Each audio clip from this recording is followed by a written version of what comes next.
আজকে দেখো পটল দিয়ে রুই মাছ দিয়ে একটি রেসিপি। প্রথমে কড়াইতে মাছ ভেজে নেব।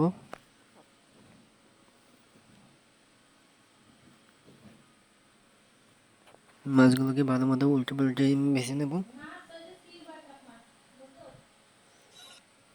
আর আমি কিন্তু সিলভার কাপ মাছ নিয়েছি, আপনারা চাইলে যে কোনো মাছ নিতে পারেন। তারপর একটা কড়াইতে পেঁয়াজ বাটা, রসুন বাটা,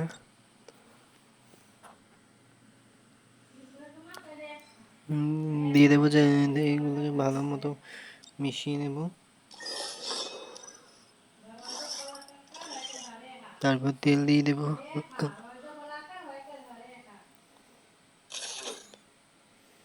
তারপর হলুদ মরিচের গুঁড়ো দিয়ে দেবো, তারপরে জিরে গুঁড়ো দিয়ে দেবো,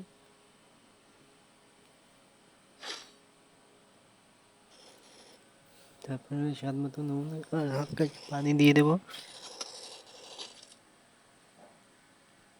তারপরে রেখা দিয়ে দেবো, রেখা, এগুলোকে পটল না, আমি ভুল বলছিলাম, এগুলো রেখা, রেখা দিয়ে দেবো।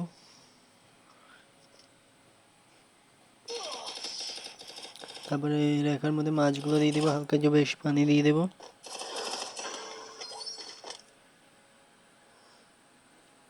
তারপর ঢাকনা দিয়ে ঢেকে দেবো।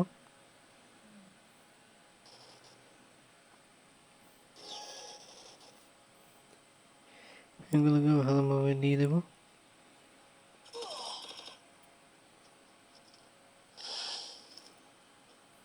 এবার তৈরি আমাদের রেখা দিয়ে মাছ।